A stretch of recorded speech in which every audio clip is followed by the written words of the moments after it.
Llevo estos 4 años con la circunstancia que ustedes ya saben y me ha tocado vivir varios silencios de Dios, me refiero espiritualmente, donde el Señor pues me ha enseñado, me ha aprendido, me ilumina, me aprende. Seguro que debo de ser muy mala gente, por eso el Señor a veces me trata así. Pero quiero hablaros, hermanos, cuando recibí el mensaje, lo recibí en el 2021, cuando empezó a pasarme eso, pero no hablo de ese silencio, hablo de un silencio espiritual, donde me pegué 5 meses sin sentir al Señor.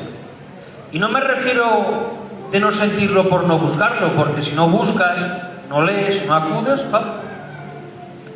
pues lo que uno siembra, cosecha. Menos mal que la gracia a veces nos da más de lo que pedimos. Pero me refiero a esos meses donde buscaba al Señor, aparte del problema que tenía, y no hallaba respuesta, no hallaba bendición, y quien ha experimentado el silencio de Dios podrá llegarme a entender. Es horrible, hermanos. Y de ahí, pues salió este tema sencillo, pero que no se suele hablar mucho de esto, aunque ya lo han hablado. El título de este mensaje es Cuando Dios se esconde de ti. Dice en dice en Miqueas, capítulo 3, verso 4, entonces clamaréis a Jehová y no os responderá, antes esconderá de vosotros su rostro en aquel tiempo, por cuanto hicisteis malvadas obras. Que Dios nos bendiga a través de la palabra. Primero, ¿es bíblico decir que Dios se esconde? Cuando digo que Dios se esconde es que no te escucha, que no presta toda la atención que tú quisieras en la oración y no recibes respuesta a la oración. Él te oye pero no recibe respuesta. Mira, Salmos 44, 23 al 24 dice: despierta, ¿por qué duermes, Señor? Despierta, no te alejes para siempre. ¿Por qué escondes tu rostro y te olvidas de nuestra aflicción? Salmo 69, 17 al 18. No escondes de tu siervo tu rostro porque estoy angustiado. Apresúrate, óyeme. Salmos 83, 1. Oh Dios, no guardes silencio. No calles, oh Dios, y te estés quieto. Isaías 45, 15. Verdaderamente tú eres Dios que te encubres, es decir, que te escondes. Porque, hermanos, el Dios que en Mateo 7:8 dice, buscarme y me hallaréis, en Santiago 4:5 dice, os anhelo celosamente, y en Santiago 4:8, acercaos y yo me acerco, es el mismo Dios que dice en estos versos, me escondo, me oculto, me encubro, me alejo y no respondo. El silencio de Dios, hermanos, es más cortante que una espada de doble filo, más punzante que una daga, más devastador que un martillo, más silencioso que el silencio, más triste que la tristeza, más frío que la noche, más helador que un invierno. Su silencio es sentir la lejanía de Dios sabiendo que está contigo. Por una parte está en tu corazón, pero lo sientes como si estaría tan lejos como en el cielo, la luna, las estrellas, tan lejos como una cumbre, como una montaña o como la cima de un rascacielos. Sabes por la Biblia que Dios está contigo, que eres salvo, que si te pasa cualquier cosa te vas al cielo. Lo sabes, sabes por la palabra. Y eso es más importante que el sentimiento, pero lo sientes que está alejado de ti, como que a todo el mundo le atiende y a ti no. Ahora bien, cuando Él guarda silencio es para diferentes propósitos, para perfeccionar nuestra vida. La base de cuando Él guarda silencio siempre tiene esta. Esta es la base, luego hay áreas. Se esconde para que te arrepientas de tu pecado. Por eso el verso que hemos leído dice que clamaréis, pero yo no os escucharé, antes me esconderé mi rostro de vosotros por vuestras malas obras. Dice en Isaías 57, 17, por la iniquidad de su codicia me enojé y le herí, escondí mi rostro y me indigné. Y él siguió rebelde por el camino de su corazón. Isaías 59, 2, pero vuestras iniquidades han hecho división entre vosotros y vuestro Dios, y vuestros pecados han hecho ocultar de vosotros su rostro para no oír. Vamos al Nuevo Testamento, 2 Corintios 7:10. Porque la tristeza, que es según Dios, produce en nosotros arrepentimiento para la salvación. Cuando el Señor guarda silencio, Josué, te está bendiciendo con su tristeza. Y no va a cambiar esa bendición hasta que tú te arrepientas. Lo explico de otra manera. Te está haciendo sentir parte de lo que tú le haces sentir cuando pecas, para que te arrepientas y no lo hagas más. Porque el silencio de Dios es el Cristo más fuerte que pueda gritar Dios en tu corazón para decirte: arrepiéntete, aléjate del pecado, acércate a mí. Los que estén entendiendo la palabra, digan amén. Amén. Después de dejar claro esto, ahora sí vamos a entrar un poquito. Se esconde para purificar tu amor. Apocalipsis, capítulo 2, verso 2 al 4. Yo conozco tus obras y tu arduo trabajo y paciencia, y que no puedes soportar a los malos, y has probado a los que se dicen ser apóstoles y no lo son, y los has hallado mentiroso, y has sufrido, y has tenido paciencia, y has trabajado arduamente por amor de mi nombre, y no has desmayado. ¿Qué iglesia, verdad, Calé? Cualquiera quisiera pastorear a Pache esta iglesia. Han trabajado por amor de su nombre, han resistido a las tentaciones, a los falsos maestros y apóstoles falsos, los han descubierto por la palabra y los han echado. ¡Qué iglesia! Y es más, dice que trabajaban Saulo por amor a su nombre. Ya sabéis que en Corintios dicen que unos hacen las cosas por ira, por contienda, por vanagloria. Pues estos lo hacían por amor de su nombre, es decir, para la fama de Dios, para la gloria de Dios, para el avance del reino. Pero ahora el Señor se les queda mirando, porque nosotros a lo que es bueno lo decimos santo, pero Dios examina y dice la palabra del Señor: pero tengo contra ti que has dejado tu primer amor. Fijaros ese contraste. Trabajaban por amor a su nombre, pero sin el primer amor. Estaban dispuestos a servirle, pero sin estar cerca de él.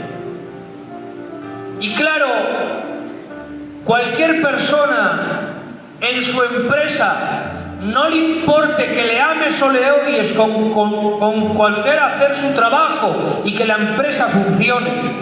Pero el jefe de esta empresa pide tu amor antes que tu servicio, porque de nada nos sirve, y a mí el primero, de estar muy activos espiritualmente si nuestra vida espiritual se está apagando. Y sabes, el Señor te prefiere cerca de Él que haciendo cosas para Él. Yo solía decir que yo amo al Señor por encima de todo, que no me importa si me use o si no, si pastoreo o si no, si predique o si no. Mi amor no depende de nada ni nadie, le sigo porque lo amo, no por lo que me da. Pero cuando llegó este parón, que me pegué casi un año sin ministrar, ¿sabes? Mi consagración bajó, mi estudio bajó.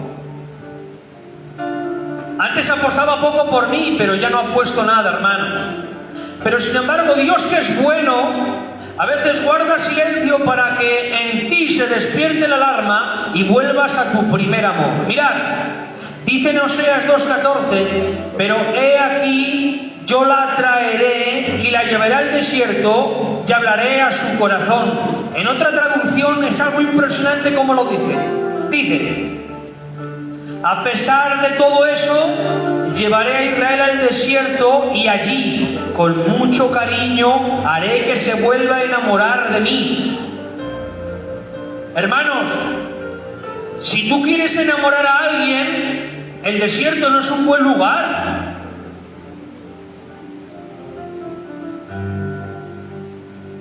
Cuando quisimos enamorar a nuestras esposas, cuando yo quise enamorar a la Yasmina, pues la llevaba a una cena, la llevaba a un lugar apropiado, pero no a un desierto. ¿Sabes por qué el Señor te lleva al desierto, a la soledad, al secreto, al silencio? Porque en el desierto no hay nada quien te entretenga, no hay nada que servir, no hay nada que administrar. Por eso el Señor coge a Israel y la lleva al desierto, para que deje de atender todo su alrededor, para que lo miren a Él. ¿Sabes? La Biblia dice en Cantar de los Cantares, dice en el capítulo 5, 7, 8, me hallaron los guardas que rondan la ciudad, me golpearon, me hirieron, me quitaron mi manto de encima de los guardias de los muros. Yo os conjuro, oh doncellas de Jerusalén, si halléis mi amado, hacerle saber que estoy enferma. Y si ahí cerraría el verso, lo entendería. Le han pegado los guardias, le han quitado el manto de reina, le han quitado la autoridad para administrar. Yo entiendo que cierra ahí el verso, pero a mí lo que me sorprendió fue que dijo, hacerles saber que estoy enferma de amor. Estaba diciendo, no me enfermo por los golpes de los guardias, no me enfermo porque me han quitado el manto de la reina, no me enfermo porque me han quitado la autoridad de administrar en Israel, me enfermo porque lo amo, me enfermo por su ausencia, me enfermo porque lo extraño. ¿Y tú te enfermas por Dios cuando llevas un tiempo sin sentirlo? ¿O solamente te duele cuando el pastor no te manda? ¿O cuando el pastor no te da un cargo? ¿O cuando el pastor no te da cosas? Es que si me daría esto, yo haría lo otro. Es que si a mí me pondría aquí, yo haría así. Y si yo haría lo otro, sería de distinta manera. Que tu amor por Dios, que tu fe en Dios no dependa de lo que puedas hacer, de lo que puedas vivir por Él, que dependas de Él y de tú y de Él, que lo ames, que cuando no te usa, busques al Señor, que cuando no te manden, leas la palabra, que cuando no seas público, disfrutes la intimidad. El placer más grande que excede a todo conocimiento en tu vivir con Cristo no es el servicio para Él, que es bueno, que hay que hacerlo. Dice la Biblia en Romanos 12, en cuanto adquiere diligencia, fervientes en el Espíritu. Pero si yo soy ferviente en el Espíritu en servirle y no lo soy en mi relación, seré como metal que resuena y como címbalo que retiñe. Hermanos, yo no quiero ser un ruido molesto, yo quiero ser el eco de la voz de Dios, y para ser el eco de la voz de Dios tengo que buscarle a Él. No busques el reino por la añadidura, busca el reino porque lo amas, y todas las cosas, tranquilo, te serán por añadidura. Por eso en el Salmo 23 el salmista no se afanaba en provocar y en seguir la misericordia y la verdad. Como él tenía relación con Jehová es mi pastor, el acabarés y el bien y la misericordia me seguirán todos los días de mi vida. Si tú estás cerca del pastor, todo tu bien seguirá. Pero si tú buscas su bien y te alejas del pastor, perdóname, te sentirás solo, te sentirás triste, te sentirás afligido, y aunque con una fingida risa digas que estás bien, por dentro te sentirás torturado, aplastado, triturado, porque no hay tortura más grande que busques a Dios, que leas la palabra, que acudes a la iglesia y que te salgas sin ser ministrado. ¡Oh, qué horrible es estar en la casa de Dios y sin que el Dios de la casa te ministre! Si Él no te ministra, te secas. David tenía el reino, David tenía ejército, David tenía corona, pero en el Salmo 51 dice, en cuanto callé, se secaron mis huesos. ¡Oh, devuélveme el gozo de la salvación y no quites tu espíritu de mí! Hermanos, busca al Señor desde el amor.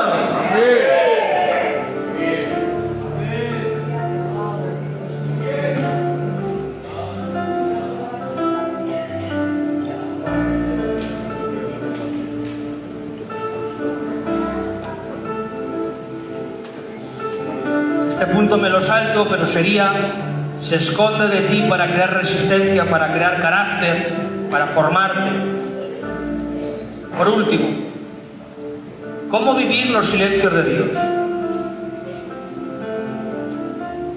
Y es cómo vivió Jesús su silencio.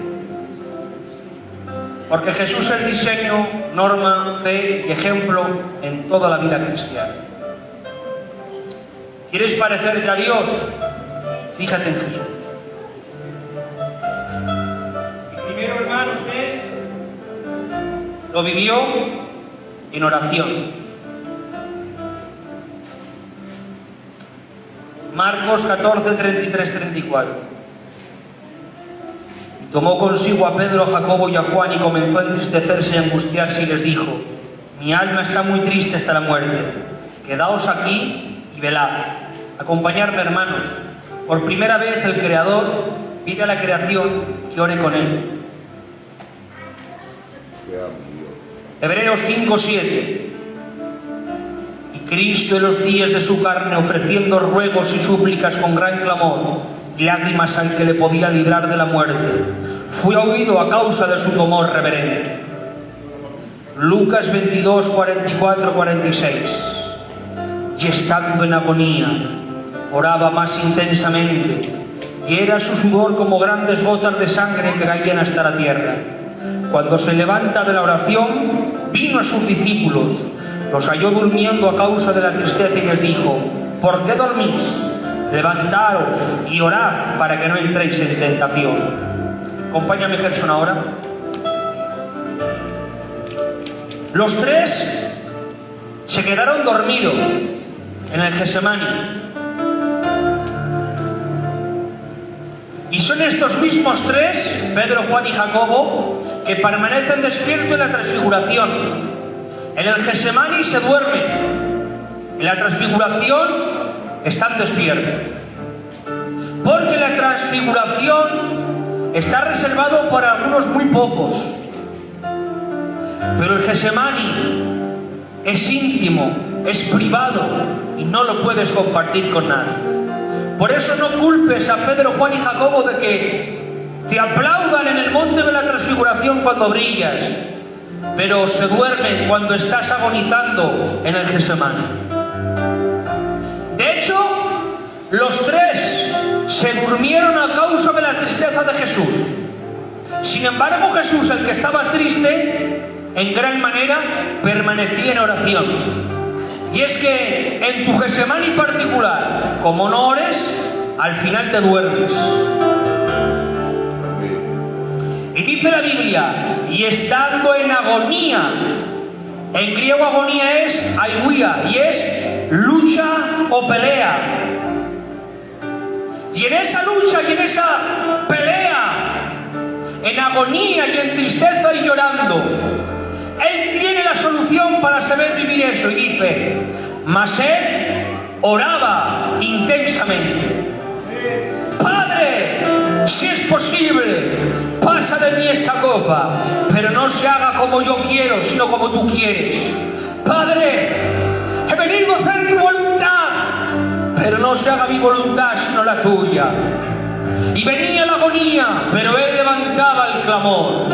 Y venía la tristeza, pero él oraba más intensamente. Y dice la Biblia: y cuando se levantó de la oración, significa cuando aceptó el plan de Dios, cuando aceptó la voluntad, cuando doblegó su corazón, entonces se levantó en oración, porque la oración no ha sido diseñada para que se cumpla tu voluntad. Ha sido diseñada para que se cumpla la suya.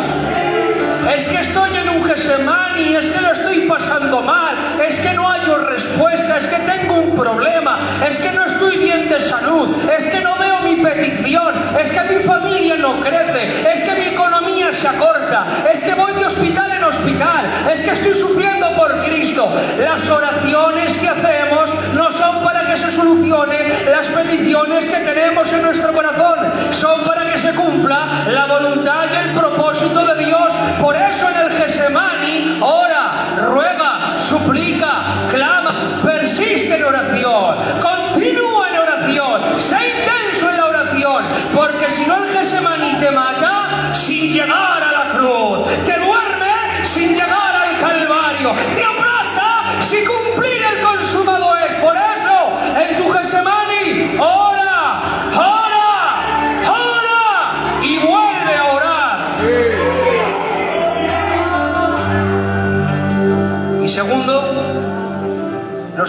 de Dios se viven en silencio.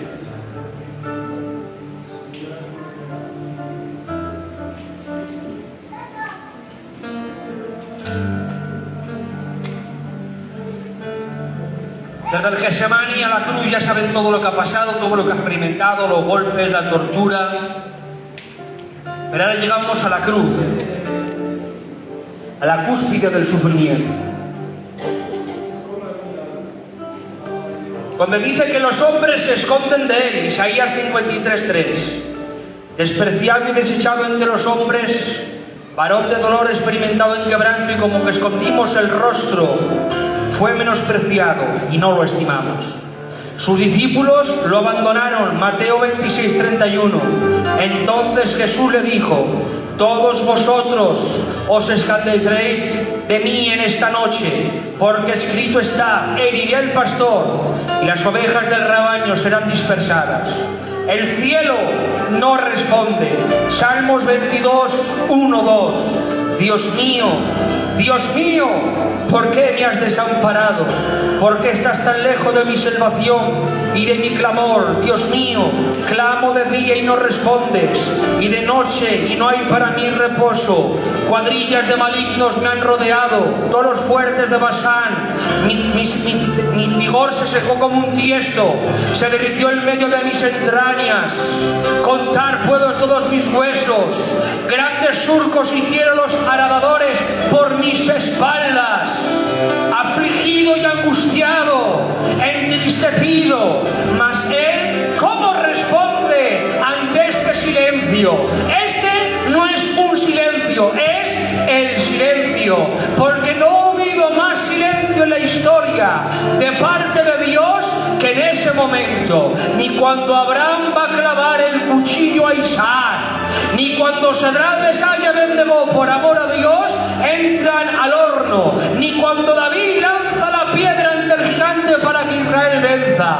No ha habido un silencio más grande en el cielo que el que está experimentando el Hijo. ¿Y cómo reacciona? Isaías 53:7. Angustiado él y afligido, no abrió su boca. Como cordero fue llevado al matadero, y como oveja delante de sus traicionadores, él mudeció y no abrió su boca. Los silencios de Dios se viven en silencio, pues sus silencios no son disciplina para castigarte, son disciplinas para recuperarte.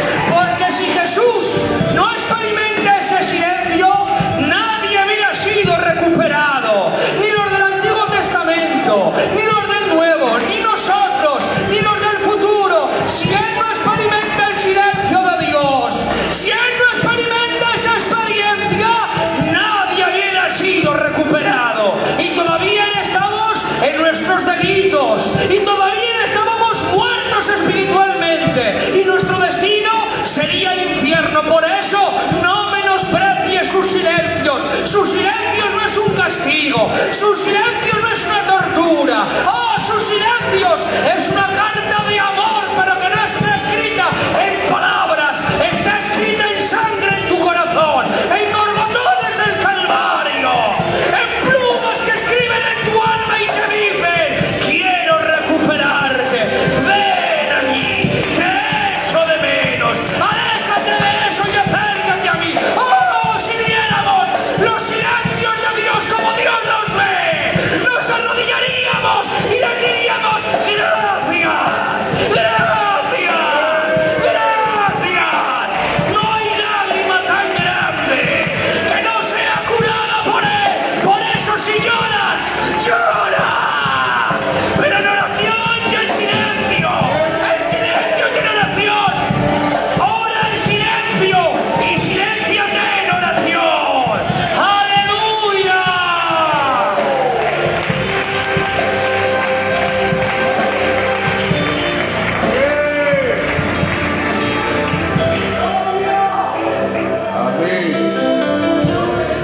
Medita en esta frase.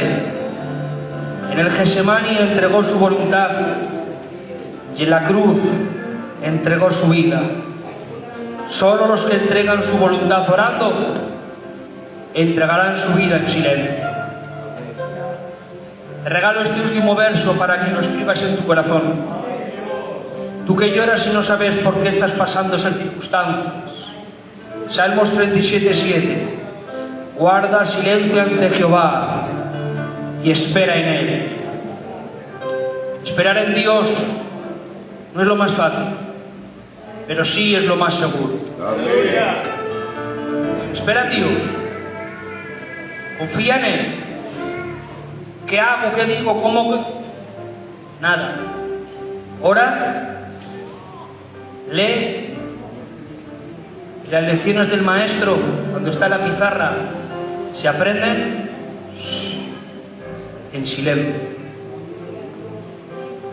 Cierra tus ojos unos instantes.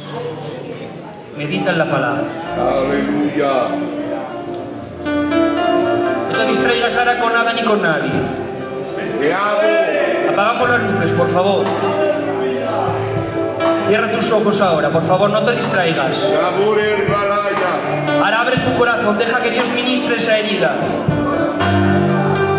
Deja que Dios ministre esa circunstancia. No rehuses el trato de Dios. Tus manos hieren, pero Él cura. No hay manos más confiables que aquel que sangró por ti. Ministerio que no puedes predicar, aguanta, soporta, resiste. Hermano en la fe que oras al Señor y no sientes, aguanta, resiste. Si tienes un problema en casa, aguanta, resiste, ora, espera. Te amo.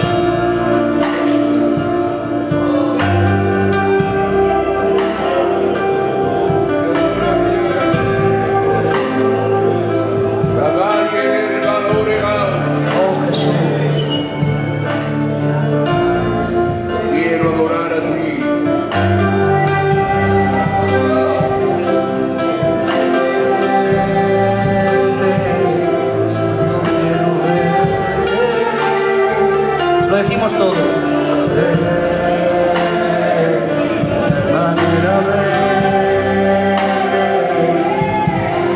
Cantemos esta canción desde el Getsemani. Toda la iglesia se lo diga.